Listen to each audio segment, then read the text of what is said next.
Chair, crime has become attacks on dignity, opportunity and freedom. It's a mother who prays a child returns safely from school. It's a small business owner that fearfully locks up their shop before sunset. It's the commuter who clutches the phone like a lifeline. South Africans are tired of emboldened criminals and betrayed when those criminals sit within the state itself. The President announced the deployment of the SADF to assist in gang-ridden areas, specifically in Cape Town, parts of Gauteng, and today we heard in the Eastern Cape too, where violence has reached intolerable levels. Short-term stabilization is obviously justified. Communities under siege deserve some relief. But stabilization is not a strategy. The SADF can assist with area control, but they cannot replace the investigative and forensic and intelligence functions of the South African Police Service or the DPCI. They cannot dismantle drug cartels. They cannot build racketeering cases, trace illicit firearms across multiple crime scenes, or secure sustainable convictions against organized criminal leadership. Which brings us to a reform that some in the ANC continue to resist, expanding policing powers to competent local and provincial governments. Where operational competence exists, it must be enabled and not obstructed. Where other spheres of government offer to help save lives, we must work together. Consider this.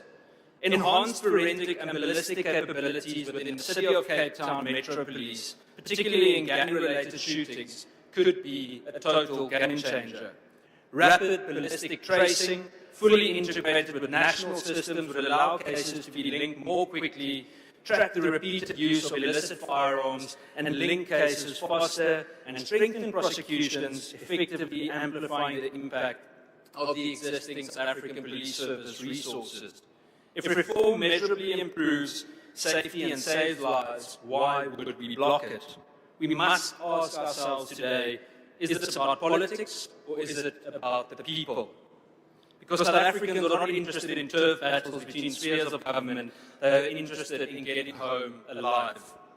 Our police officers are often under-resourced, overstretched, and placed in impossible conditions. Communities feel abandoned and criminal networks exploit systemic weakness with ruthless efficiency. Imagine SAPS pleading for dogs to be donated while failing to even properly feed police members sent for canine training at the Roodeplaat Academy. Yet the same SAPS supply chain division could pay the likes of Kat Mklala to corrupt supply chain commanders and processors. In fact, the Divisional Commissioner of Supply Chain Management in the South African Police Service is still in his position. In most cases, the men and women in the South African Police Service on the ground are not the enemy. They are also often victims of poor leadership, corruption above them, and of a system that too often fails to protect those who try to protect us. Allegations of collusion and corruption remain unresolved. Even the Deputy President's protection thugs were allowed to stay in the South African Police Service after having earned that name, the Blue Light Mafia, when they violently attacked innocent civilians for no reason.